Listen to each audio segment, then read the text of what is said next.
Upcoming group 4 எக்ஸாமுக்கான classes தான் பார்த்துட்டு இருக்கோம். இன்னைக்கு என்ன டாபிக் அப்படின்னா வந்து சிம்பிள் இன்ட்ரெஸ்ட்ல பார்ட் 3 வீடியோ தான் பார்க்க போறோம். சரி, டேரக்டா கொஸ்டின் போயிடலாம். என்ன கொடுத்துருக்காங்க? எக்ஸ் ஆண்டுகளுக்கு, அதாவது எக்ஸ் ஆண்டுகளுக்கு எக்ஸ் சதவீத தனி வட்டி எக்ஸ் ஆக இருக்கும் அப்படின்னு சொல்றாங்க. அப்ப எக்ஸ்ங்கிறது என்னது? தனி வட்டி தான். ஓகேங்களா? அதுக்கடுத்து எத்தனை வருஷத்துக்கு? நமக்கு வந்து சிம்பிள் இன்ட்ரெஸ்ட்க்கு என்ன ஃபார்முலா? அதாவது PNR/100. சரிங்களா? ஓகே, அப்ப டைரக்டா வந்து நம்ம பார்த்தோம் அப்படின்னா இது இன்ட்ரெஸ்ட் தான் எக்ஸ்ன்னு கொடுத்துருக்கான். பிரின்சிபல் தான் கேட்குறாங்க. என் வந்து x years, x percentage by 100 இல்லையா? அப்போ இது கேன்சல் பண்ணிட்டோம் அப்படின்னா பிரின்சிபல் மட்டும் அப்படின்னு சொல்லி கால்குலேட் பண்ணோம் அப்படின்னா 100/xன்னு சொல்லிட்டு ஆன்சர் வரும். சரிங்களா? சரி, இது சிம்பிளான கொஸ்டின் தான். ஏன்னா முன்னாடி டேட்டா கொடுக்கறதுக்கு பதிலாக எக்ஸ்ன்னு கொடுத்துருக்காங்க. அது மட்டும் தான் வித்தியாசம், மீதி எல்லாமே சேம் தான். ஓகேங்களா? அப்போ 100/x தான் ஆன்சர். அடுத்த கொஸ்டின் போயிடலாம்.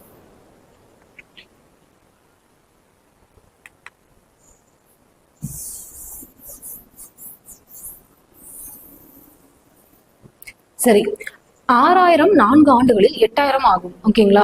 அதே விகிதத்தில் 525 எத்தனை ஆண்டுகள்ல 700 ஆகும் அப்படின்னு சொல்லி கேக்குறாங்க. சரி, 6000 அப்படிங்கிறது 8000 மாறும்னு சொல்றாங்க. அப்ப இந்த 6000 அப்படிங்கிறது அவன் இன்வெஸ்ட் பண்ணிருக்கிறது, இதுதான் பிரின்சிபல். இந்த 8000 அப்படிங்கிறது பிரின்சிபல், அதோட இன்ட்ரெஸ்ட் அவன் பே பண்ணிருப்பாரு. அப்ப இன்ட்ரெஸ்ட் சேர்ந்தாதான் அது 8000 மாறும். அப்ப பிரின்சிபல் மட்டும் எவ்வளோ? 6000 கழிச்சுட்டுனா எனக்கு இன்ட்ரெஸ்ட் மட்டும் கிடைக்குமா? 2000 அப்படின்னு சொல்லி கிடைக்கும்.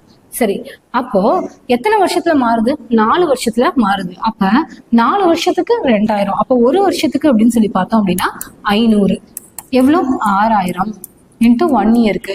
ரேட் ஆஃப் இன்ட்ரெஸ்ட் எவ்வளோ நான் கால்குலேட் பண்றேன்? பை 100. சரிங்களா?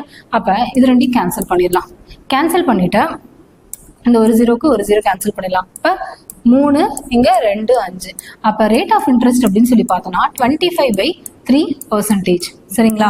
இப்போ என்ன சொல்லியிருக்காங்கன்னா 575 அப்படிங்கிற அமௌண்ட் 700 இங்க எத்தனை வருஷத்துல மாறும்? ரேட் ஆஃப் இன்ட்ரெஸ்ட் என்னன்னா இதுல என்ன இன்ட்ரெஸ்ட் இருக்கோ அதுதான் இந்த இன்ட்ரெஸ்ட்னு சொல்லியிருக்காங்க. அப்ப R அப்படிங்கிறது 25/3%. சரிங்களா? அப்போ 700ல என்ன இருக்கும்? பிரின்சிபல் பிளஸ் இன்ட்ரெஸ்ட் ரெண்டு பேர் சேர்ந்துருக்கும். அப்போ இதுல இருந்து நான் பிரின்சிபலை மட்டும் 500 மட்டும் கழிச்சுட்டேன், 575 மட்டும் கழிச்சுட்டேன் அப்படின்னா பேலன்ஸ் எவ்வளவு இருக்கும்? இந்த பக்கம் ஒரு 25 இருக்கும். 575 தானே கொடுத்துருக்காங்க. சரி, 525பா. 75 175 அப்படிங்கிறது இன்ட்ரெஸ்ட் மட்டும். சரிங்களா? சரி, அப்ப இன்ட்ரெஸ்ட் வந்து 175. ஓகேங்களா? அப்ப எத்தனை வருஷம் அப்படின்னு சொல்லியிருக்காங்க? பிரின்சிபல் இருந்துன்னா 525. Rate of interest 25/3. ஓகேங்களா? இன்ட்டு 100. இங்கே இன்ட்டு நம்பர் ஆஃப் இயர்ஸ் தான் நான் கண்டுபிடிக்கணும். சரிங்களா? அப்போ இதை நான் கேன்சல் பண்ணுறேன். ஒரு டைம், இது 4 டைம் அப்படின்னு சொல்லிட்டு வரும். சரி, அடுத்து வந்து இது கேன்சல் பண்ணலாம். ஒரு டைமு இங்கே ஒரு 1 வரும். அதுக்கடுத்து 2 வரும். Sorry, 7 3 21, balance 1 5. அப்போ 175 கேன்சல் ஆயிரும். அப்போ எத்தனை வருஷத்துல மாறும் அப்படின்னா வந்து 4 இயர்ஸ்ல 525 அப்படிங்கிறது 700 மாறும். ஓகேங்களா? சரி, அடுத்த கொஸ்டின் போயிடலாம்.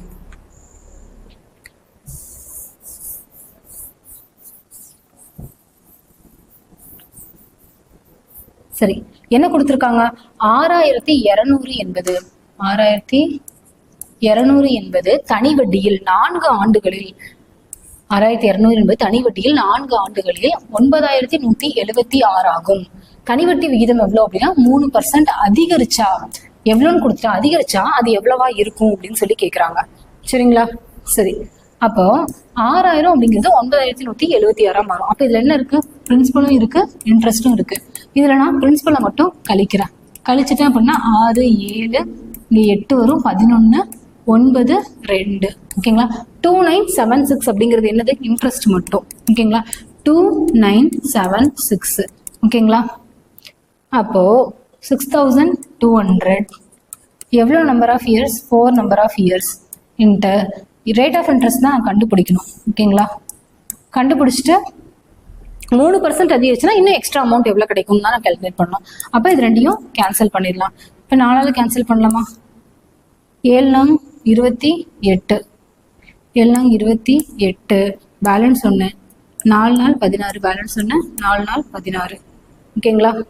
சரி, அப்போ அதுக்கடுத்து 62 வந்து கேன்சல் பண்ண அப்படின்னா ரேட் ஆஃப் இன்ட்ரெஸ்ட் அப்படின்னு சொல்லி பார்த்தோம் அப்படின்னா 62 × 12 போடலாமா? அப்போ 4 12 62, அப்போ 744ன்னு வருது.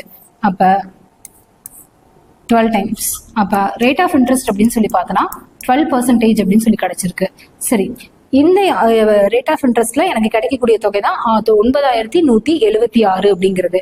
அப்ப ஒரு 3% அதிகரிக்கிறேன், இதோட ஒரு 3% கூட்டிட்டேன் அப்படின்னா எனக்கு எவ்வளவு வந்து எக்ஸ்ட்ரா அமௌண்ட் கிடைக்கும் அப்படின்னு தான் கேட்டிருக்காங்க. அப்ப 15% மாறுது.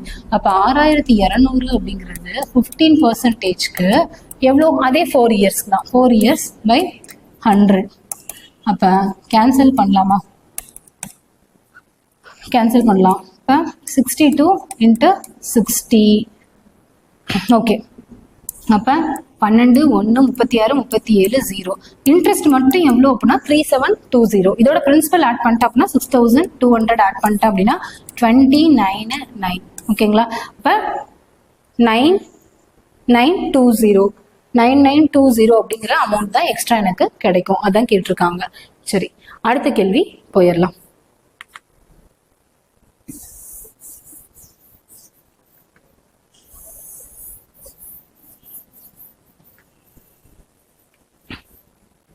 என்ன கொடுத்திருக்காங்க? ஒரு குறிப்பிட்ட தொகைக்கு 7 ஆண்டுகளுக்கு பிறகு 7 வருஷத்துக்கு அப்புறம் 1700 போட்டோம்னா, சாரிப்பா, ஒரு கொஸ்டின் மிஸ் ஆயிடுச்சு, பார்க்கலாம்.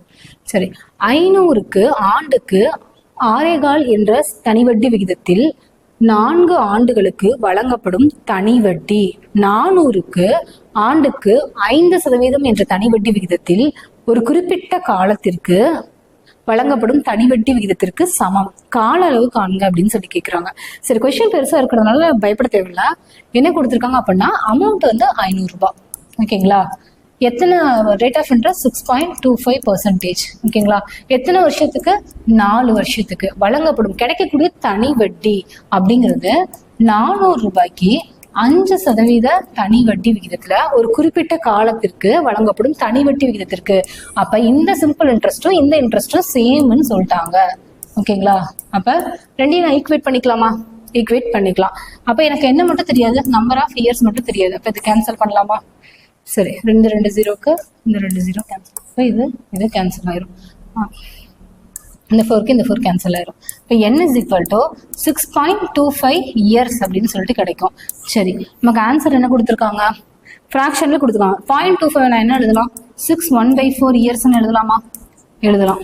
அப்போ எவ்வளோ நாள் அப்படின்னு சொல்லி பார்த்தோம்னா 6 1/4 இயர்ஸ் தான் ஆன்சர். சரி, அடுத்த கேள்வி போயிடலாம்.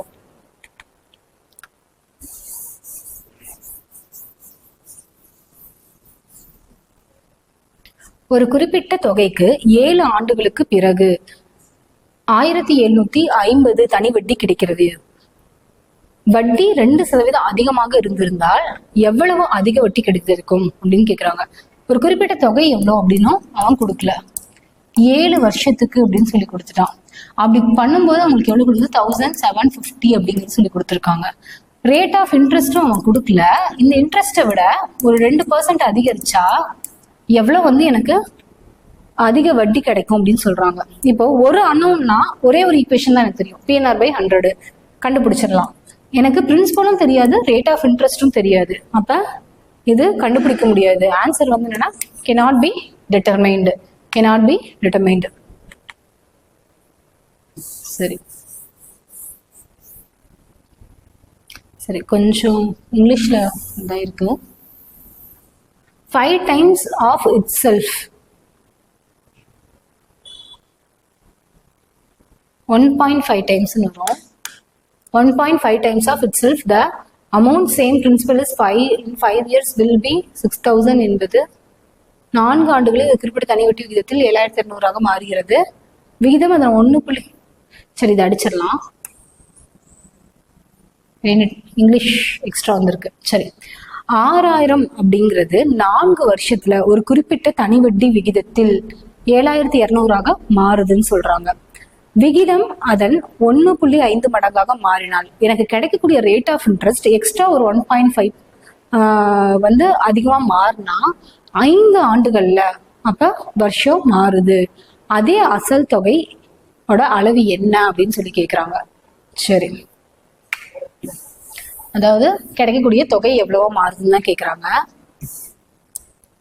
சரி, 6000 அப்படிங்கிறது 4 ஆண்டுகளில் ஒரு குறிப்பிட்ட தனி வட்டி ரேட் ஆஃப் இன்ட்ரெஸ்ட் எனக்கு எவ்வளோன்னு தெரியல, எவ்வளவு மாறுது, 7200 மாறுது. அப்ப எவ்வளவு இன்ட்ரெஸ்ட் மட்டும் 1200. எப்படி 1200 வந்துச்சு? பிரின்சிபலை நான் கழிச்சிருவேன். பிரின்சிபலை கழிச்சிட்டேன் அப்படின்னா எனக்கு இன்ட்ரெஸ்ட் மட்டும் கிடைக்கும். சரிங்களா? வகுத்தல் 100. சரி, அப்ப இந்த ஒரு ஜீரோக்கு ஒரு ஜீரோ, ஒரு டைம் இது 2 டைம், அப்போ 1 இங்க 2, அப்ப R is equal to 5% அப்படின்னு சொல்லி எனக்கு கிடைச்சிருது. இப்போ இந்த R வந்து அப்படியே இல்லை, எவ்வளவு வந்து 1.5 மடங்காக மாறுதுன்னு சொல்றாங்க. அப்போ 1.5 டைம்ஸ் ஆஃப் 5. அப்போ ஒரு டைம் அப்படின்னா 5, 0.5 டைம்னா 2.5, அப்போ டோட்டலா வந்து 7.5. பெருக்கிறது தான் அப்படி சொல்றேன். ஓகேங்களா? 7.5% இருந்தா அப்போ அமௌண்ட் எவ்வளோ? 6000 தான் இல்லைங்களா? 6000 7.5%. அதை நான் 7.5 ஃப்ராக்ஷன்ல இருக்கிறத என்ன பண்றேன், 15/2ன்னு எழுதிக்கலாமா? இன்ட்டு 100. இது எத்தனை வருஷம்? 5 வருஷம், 5 இயர்ஸ். அப்போ இன்ட்ரெஸ்ட் எவ்வளோ அப்படின்னு சொல்லி கால்குலேட் பண்ணலாமா? இந்த 2 ஜீரோக்கு இந்த 2 ஜீரோ போயிடும். அப்போ இது 30 அப்படின்னு சொல்லி மாறும். அப்போ 15 × 5 × 30. ஓகேங்களா? அப்போ 25 to 75 × 30. அப்போ 3 டைம் அப்படின்னு சொல்லி பார்த்தோன்னா 15 1 1550. ஓகேங்களா? அதாவது 15 பேலன்ஸ் 1 21 22பா, சாரி 2250 மாற்றி சொல்லிட்டேன். 2250 அப்படின்னு சொல்லிட்டு வரும். இது என்னது? இன்ட்ரெஸ்ட் மட்டும்.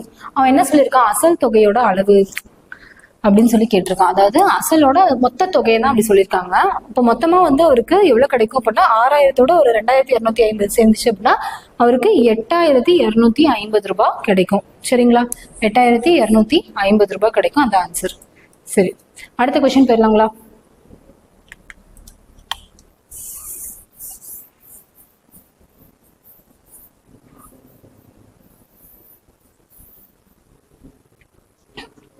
எட்நூறு 3 ஆண்டுகளில் 800 ரூபாய் அப்படிங்கிறது 3 இயர்ஸ்ல 4.25% வட்டியை ஈட்டும். எத்தனை ஆண்டுகளில்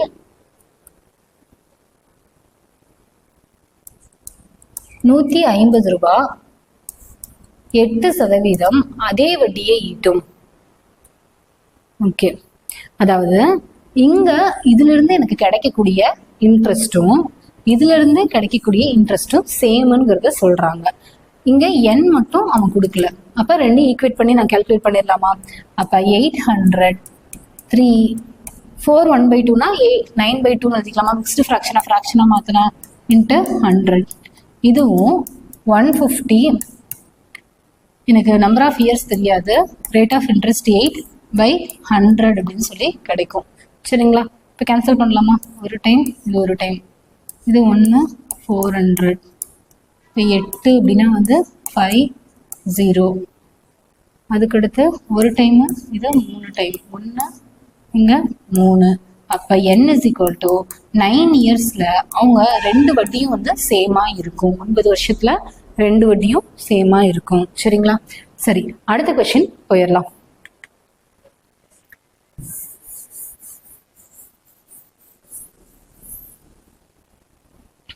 64 என்பது 2 ஆண்டுகளில் அதே போலதான் 64 அப்படிங்கிறது 2 இயர்ஸ்ல 83.20 அப்படின்னு மாறுது. அப்ப இன்ட்ரெஸ்ட் மட்டும் எவ்வளோ? 64ல 83.20ல 2 0 பேலன்ஸ் வந்து பார்த்தோம் அப்படின்னா 6 9 19.20. இன்ட்ரெஸ்ட் மட்டும் எவ்வளோ அப்படின்னு சொல்லி பார்த்தா 19.20. அதே ஆண்டு சதவீத விகிதத்தில் அப்ப 86. அப்ப இதுல இருந்து நான் ரேட் ஆஃப் இன்ட்ரெஸ்ட் கண்டுபிடிச்சிட்டு 86 4 ஆண்டுகள்ல எவ்வளவா இருக்கும் அப்படிங்கறத கண்டுபிடிக்கணும். சரி, அப்ப 19.20 64 இன்ட்டு 2 இயர்ஸில் ரேட் ஆஃப் இன்ட்ரெஸ்ட் மட்டும் எனக்கு தெரியாது பை 100. சரிங்களா? இது இந்த சைட் போயிடுச்சுன்னா 1920 எழுதலாமா? 64 2 இன்ட்டு R. இப்போ கேன்சல் பண்ணலாமா? கேன்சல் பண்ணோம் அப்படின்னா 8 6 0. அப்போ 8ஆல் கேன்சல் பண்ண அப்படின்னா 8 டைமு இங்கே 1 0 0. சரி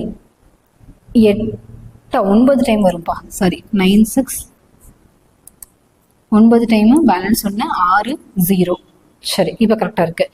அப்போ 8ஆல் கேன்சல் பண்ணோம் அப்படின்னா 8 டைமு 8 64 1 பேலன்ஸ் 1 2 0. இப்போ திரும்ப கேன்சல் பண்ண முடியுமா? ஒரு டைமு 1 பேலன்ஸ் 4 5. அப்போ ஆர் எவ்வளோ அப்படின்னா வந்து 15% அப்படின்னு சொல்லி கிடைச்சிருது.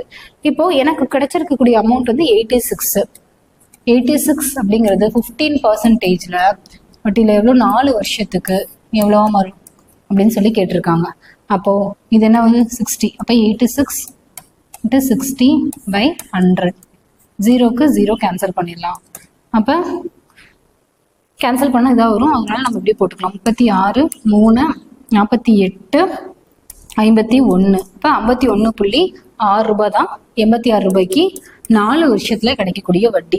அவங்க என்ன கேட்டிருக்காங்க? எவ்வளவா மாறும் தான் கேட்டிருக்காங்க. அப்போ நான் அசலோட சேர்த்திக்கணும். அப்போ 86. அப்போ 0.67. அப்போ 137.6 ருபீஸாக மாறும். 137.6 ருபீஸாக மாறும். சரிங்களா? சரி, அடுத்த கொஸ்டின் என்ன கொடுத்துருக்காங்க?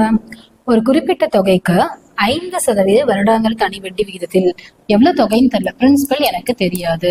ஓகேங்களா? 5% வருடாந்திர தனி வட்டின்னு சொல்லியிருக்காங்க. 8 வருஷத்துல கிடைக்கக்கூடிய தனி வட்டி தான் வந்து எவ்வளோனா 840 ரூபாய். இன்ட்ரெஸ்ட் தான் 840.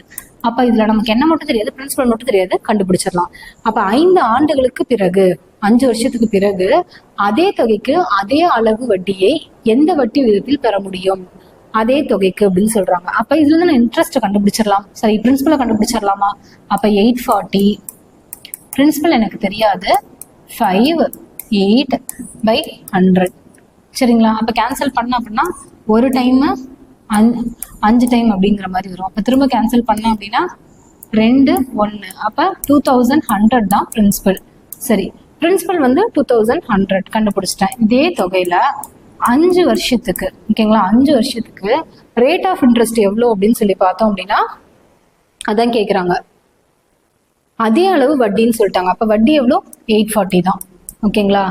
அதே அளவு வட்டின்னு சொல்லிட்டாங்க. ரேட் ஆஃப் இன்ட்ரெஸ்ட் மட்டும் கேட்குறாங்க. இங்க 8 வருஷத்துக்கு பதிலாக 5 வருஷம் மாத்திருக்காங்க, வேற ஒன்றும் இல்லை. அப்ப கேன்சல் பண்ணோம் அப்படின்னா 5ஆல கேன்சல் பண்ணலாமா? பண்ணோம் அப்படின்னா ஒரு டைமு இங்க பேலன்ஸ் 3 6 டைமு 8 அப்படின்னு சொல்லிட்டு வரும். அப்ப 21 × 8 போடலாமா? அப்ப 8 16ன்னு வருமா? அப்ப 8 டைம். அப்ப ரேட் ஆஃப் இன்ட்ரெஸ்ட் அப்படின்னு சொல்லி பார்த்தோம் அப்படின்னா 8%. ஓகேங்களா? 8%. சரி, இன்னைக்கு கிளாஸ்ல பார்த்தோம் அப்படின்னா வந்து ஒரு 10 கொஸ்டின்ஸ் பார்த்தோம். மறக்காம ஃபாலோ பண்ணுங்க. அடுத்தடுத்த கிளாஸ்ல இதுக்கு அடுத்தடுத்த லெவலுக்கான சம்ஸ் வந்து பார்க்கலாம். இன்னைக்கு ஃபுல்லா நம்ம பார்த்தோம் அப்படின்னா வந்து என்ன கொடுத்துருக்காங்க, டைரக்டா வந்து கொடுக்காம கொஞ்சம் கொஞ்சம் ஒவ்வொரு சம்லயும் கொஞ்சம் கொஞ்சம் மாத்தி கொடுத்துருக்காங்க. ஓகேங்களா? அதை மட்டும் தான் நம்ம பார்க்கணும். சரி, மறக்காம அரிஹண்ட் அகாடமி சேனலை சப்ஸ்கிரைப் பண்ணுங்க, ஷேர் பண்ணுங்க, பெல் ஐக்கான் கிளிக் பண்ணிக்கோங்க. தேங்க்யூ.